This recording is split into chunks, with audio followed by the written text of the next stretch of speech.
Ayan po mga kabida, isang magandang oras sa lahat at welcome po sa aking channel. Eto po, magbigay lang po tayo ng reaction po dito ho sa shared post po mga kabida ni Rob Rances, isang political commentator po. Ito po'y patungkol ho sa nakakabinging katahimikan po mga kabida ni Speaker Martin Romualdez patungkol ho dito sa controversial na flood control projects po, mga kabida. Yung mga kasamahan po niya dyan po sa House of Representatives, may ingay na po, mga kabida.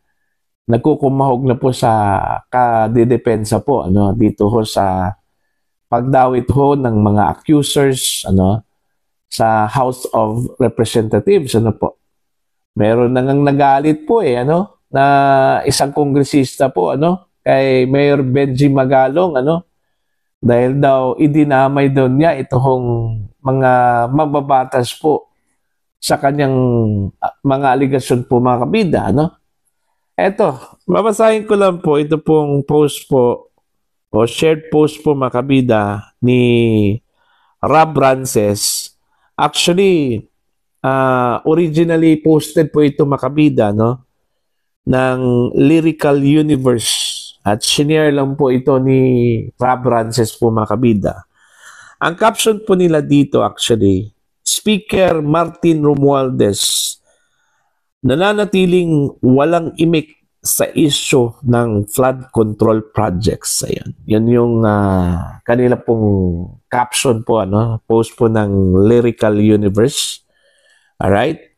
Ang caption din ni Rob Rances, mahal niya kasi ang Pilipinas. Kaya yun, nananahimik po. Wala hong imik. Ito hong si Speaker Martin Romualdez po mga kabida. O nga bakit tahimik po itong si Speaker Romualdez mga kabida? Po? Wala ho siyang in-issue po na statement patungkol ho dito sa pagkadawit ho mga kabida ng ilang mga miyembro po ng House of Representatives po dito sa issue po ng flood control projects po mga kabida. Marami na pong mga mababatas na nag-ingay ho dito just like Richard Gomez ito hong si Congressman Abante, si Congressman Panaligan, mga kabida, at ilan pang mga mambabatas po dyan po sa House, nagsalita na po patungkol ho dito. Although mix yung reaction po nila dito, mga kabida, meron pong dumepensa, meron pong medyo, anong tawag po dito, skeptical dito ho sa issue po ng flood control projects po, mga kabida. Pero dito ho kay Speaker Romualdez, ni isang salita po, wala ho tayong narinig mga kabida. Bakit kaya? Lately lang po naglabas po ng statement ito hong si Speaker Romualdez po, patungkol ho sa national budget. Doon po siya maingay, mga kabida. Kasi ho, parati ho niyang sinasabi na kailangan po na maging transparent po ito hong deliberation po ng House dito ho sa 2026 national budget. Dami pa nga niya dapat wala hong masayang na pera po ng taong bayan dito mga kabida. Kasi siguro nadala na po siya doon ho sa 2025 national budget po na napaka-controversial din, mga kabida, na puno po ng questions. Okay, kaya nga yun yung sinabi po niya, na medyo guarded na po niya ito hong 2026 national budget. Pero dito ho sa flood control na naging hot issue po ngayon, mga kabida, wala po siyang salita na inilabas ho dito. Tahimik masyado ito hong si Speaker Romualdez. Kung tutuusin po mga kabida, dapat po siyang magsalita ho dito kasi siya yung Speaker of the House, kung saan po ay nadawit yung ilang mga mambabatas po niya, Okay? Although allegation lang po yun, hindi po ito sinasabi po natin na guilty na po, ano, mga kabida. Pero kahit na po allegation, tainted din yung reputasyon po ng House po dito, ano, mga kabida. Damay po yung House of Representatives so dito, kahit na po allegation lang po ito, ano. Alright? Kaya nga, ito hong ibang mga mababatas po, nagkukumahog ho sa kakadepensa po mga kabida. No? Kasi unfair naman po sa kanila, lalong-lalo na po, ito hong mga wala hong ginawa, ano? Itong mga inosente po na mga mababatas. Tama yun si Richard Gomez na nadadama yung ilan, ano? Ng mga mababatas na wala hong ginawang masama po mga kabida. Pero wala ho tayong magawa dito ano? Kasi kahit na po inosente yung ilang mga mababatas dyan, considering may mga gumagawa po ng kabulastugan ano, na mga mababatas, hindi po maiwasan na madadamay talaga no, because they're carrying the name of the House of Representatives. Okay? Miyembro po sila ng House of Representatives. Diba? Normal lang talaga yan na madadamay talaga, ano? Mga kabida. Pero ang issue lang kasi po dito, ano? Kung sino-sino, ito hong mga involved. Sana, magsalita na po. Pero bilang pinakamataas po, ano? At magulang ho, mga kabida, na mga lawmakers po dyan sa House of Representatives, ito hong si Speaker Romualdez, dapat nagsalita na po ito ngayon. Okay? At naglabas po ng statement, regardless kung dedepensahan ba niya itong mga mababatas, o ikukundi na ba niya itong mga mababatas na nasangkot ho dito sa corruption ho sa flood control projects po mga kabida. No? Yun lang po yung inaantay po natin, ano po, na magsalita itong si Speaker Romualdez. Hindi po kailangan po na depensahan po niya ito o ikundina po niya ito. Ano?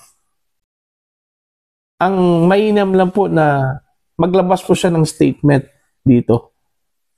Kung tama ba yung ginawa po ng kanyang mga kasamahan po mga kabida na mag-imbestiga ho dito, ano?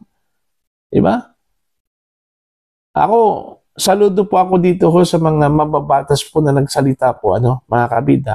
Regardless kung pro or cons ba, ano, mga kabida.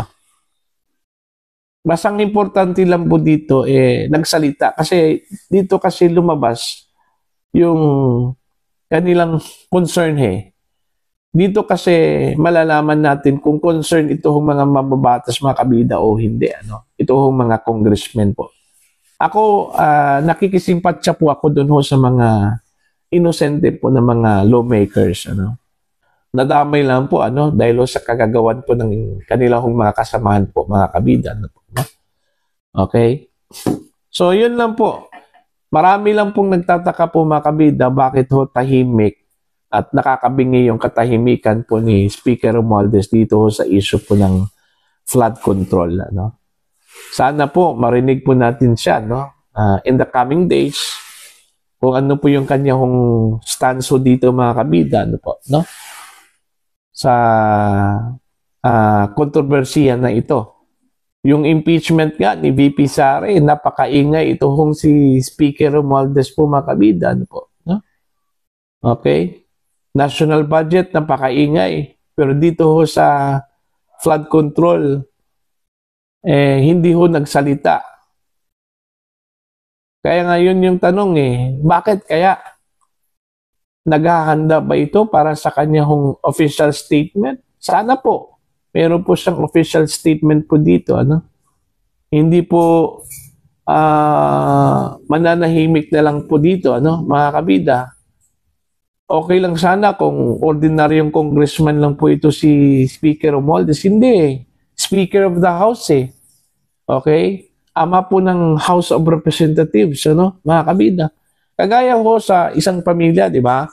Pag meron pong controversial issue, itong kanyang mga anak, okay? Ang ama talaga yung nagsasalita, mga kabida, no? Either dedepensahan ito hong kanyang mga anak or ikukundinan niya ito, ano, mga kabida. Ganun lang po yun, ano. Dito po natin malalaman at masusubukan po, ano, ito hong kanyang leadership. Alright? Maraming na po tayong narinig mula sa kanyang mga kasamahan po, mga kabida, na kesyo ito hong si Speaker Romualdez, kaya pinili po nila ito, ano, bilang Speaker of the House. Kasi napakagaling daw ito, ano, na leader po ng House of Representatives. At nasubukan na daw nila ito, ano, nung 19th Congress po, mga kabida. Okay? Now, patunayan po ni Speaker Romualdez yung kanyang galing, ano, sa pamumuno ho dito sa House of Representatives po, mga kabida, sa pamamagitan po ng pagsasalita ho dito sa kontrobersiya na ito, ano, mga kabida. Huwag niyang hayaan na yung mga kasamahan lang po niya magsalita ho dito, ano. Siya yung leader of the house, eh. Siya yung speaker of the house, eh, ano. Dapat siya po ang manguna ho dito, ano. Maglabas po ng statement, yung stance ho niya dito ho sa issue po ng flood control, kung kinundin na po niya ito hong sinasabi hong pagwaldas o misuse of confidential funds po, ano, ni Vice President Sara Duterte na nasa 125 million pesos lang po, ano. Ito pa kayang billions of pesos po yung nalustay po, ano, mga kabida, ano. Dapat ikundina din niya ito, ano, mga kabida. O, kung nagawa ko niyang kundinahin si Vice President Sara Duterte dahil lang po sa mga aligasyon po, ano, na paglustay o maling paggastos po ng pera po, ano, sa ilalim po ng confidential funds, ano, both sa Office of the Vice President at sa Department of Education. Why not dito ho sa napatunayan pong billions of pesos po, mga kabida, na ginastos po ng gobyerno, ano, okay, ng DPWH para lang po sa flood control projects na questionably po, mga kabida. Okay?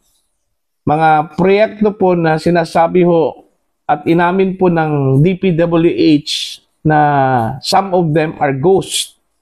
Meaning, walang proyekto talaga na nangyari, ano, pero binayaran po, ano. Naglabas po ng perang gobyerno at binayaran ang mga kontraktor at yung mga in-cahoots po dito, ano, mga kabida. See?